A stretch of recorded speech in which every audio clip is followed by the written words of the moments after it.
Kamarudin Simanjuntak, tegaskan laporan palsu pengembang PT Elite Prima Hutama yang rugikan konsumen, akan dihentikan Kapolda Metro Jaya Irjen Pol Karyoto, SIK, MH.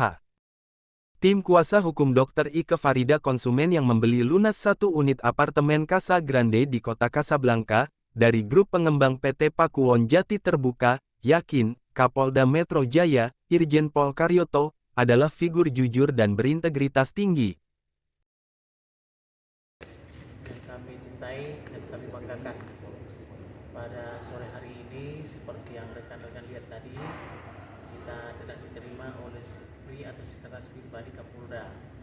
Adapun permasalahannya adalah 13 tahun lalu klien kami Dr. Ike Farida membeli apartemen, tapi sampai 13 tahun kemudian belum juga diterima, padahal belinya itu adalah cash.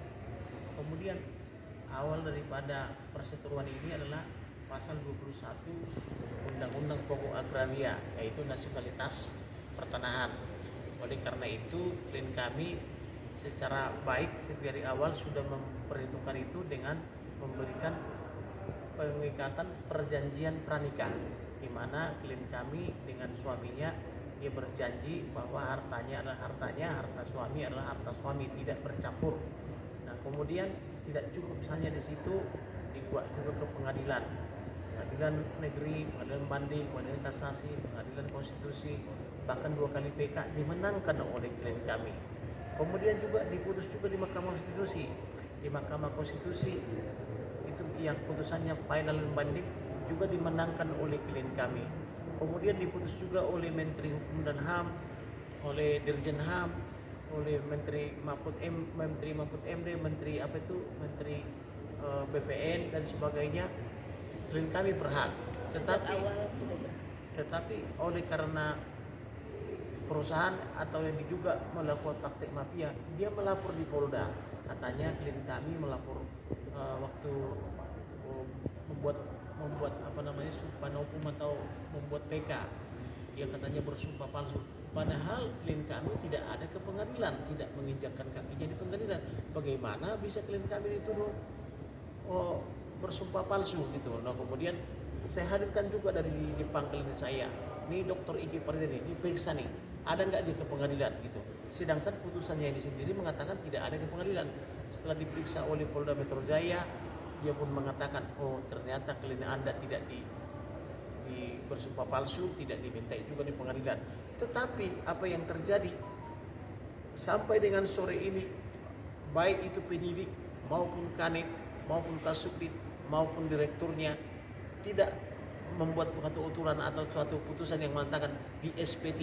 Dua bolak-balik kami minta, bahkan kami minta supaya diperiksa dulu seperti Profesor Dr. Harkisnowo, dia tidak diperiksa. Jadi ini Polda ini mau dibawa kemana kalau begini caranya? Lalu kami melapor juga di Krimsus supaya laporannya ini atau penerimaan apartemen ini dipercepat.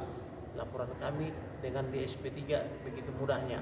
Oleh karena itu kami mohon kepada Kapolda Metro Jaya agar kepastian hukum, keadilan dan kemampatannya bisa diperoleh.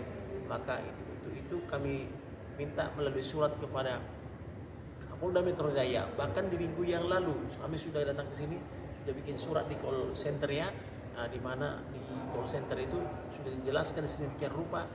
Nah, seminggu kemudian kami datang lagi. Oleh karena itu keputusan ini kami harapkan ini menjadi yang terbaik buat Dr. Ike Farida. Kira-kira begitulah rekan-rekan ya.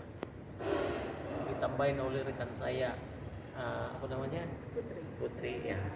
Mungkin ini sedikit juga menambahkan dari tadi penyampaian dari Pak Kamarudin. Pada intinya bahwa pengembang atau namanya PT Elite Prima Hutama itu menawarkan unit apartemen kepada klien kami Dr. Ike Farida terhadap suaminya dulu nih, yang warga negara asing. Tapi entah mengapa setelah dilunasi berdalih bahwa tidak bisa serahkan unit dan tidak bisa PPJB karena menikah dengan orang asing. Hal itu sebenarnya adalah akal-akalan, di mana sejak awal mereka sudah tahu pada intinya menikah dengan orang asing. Tidak ada, memang perjanjian kawin ini adalah upayanya Dr. Farida mati-matian gugat juga ke MK. Terus kemudian beliau memiliki perjanjian kawin kawin. Apa? Itu sebagai itikat baik saja, bukan berarti beliau tidak berhak ya atas unit. Cuman itikat baik karena kan pengembang minta perjanjian kawin. Ya udah, dia itikat baik karena sudah terlanjur nikah pada saat itu belum boleh melakukan perjanjian kawin, hanya bisa pranikah yang tadi Bapak Kamarudin sampaikan. Tapi setelah dilakukan pernikahan itu berlangsung, dulu tidak boleh bikin perjanjian kawin. Nah, akhirnya Dr. Farida gugat ke MK dan berhasil menang, di mana MK menyatakan melalui putusan 69 tahun 2016 menyatakan bahwa perjanjian kawin dapat dibuat sebelum, pada saat, dan selama pernikahan itu berlangsung gitu. Jadi akhirnya Dr. Farida sudah punya, ya namanya persyaratan kita ajukan dong ya, seperti itu gitu. Toh perjanjiannya, surat pesanan dan lain-lain tidak pernah dibatalkan. Jadi ketika kita ajukan apa yang menurut syarat mereka diperlukan, harusnya diterima dong sebagai pengembang. Nah, itu pertanyaan yang bagus dan kami tidak tahu jawabannya. Tapi kami menduga bahwa memang sejak awal ini adalah penipuan. Kenapa? Karena tidak diserahkan ketika kami pun melengkapi. Harusnya kan diserahkan ya kalau tidak penipuan. Nah, cuman kami lapor ke di Reskrim Sus ini dan di Reskrimum juga tidak ditanggapi, bahkan dihentikan gitu, seperti itu. Jadi kami mohon agar dibuka kembali kasus ini. Ini kita sudah kasih bukti-buktinya dan sebagai masyarakat kami minta dari kepolisian, kita bukan lawan ya.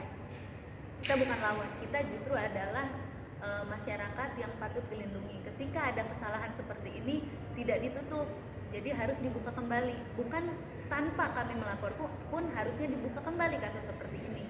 Jadi kami mohon, ini sudah benar-benar sesuatu kebohongan dan penipuan gitu kepada kami.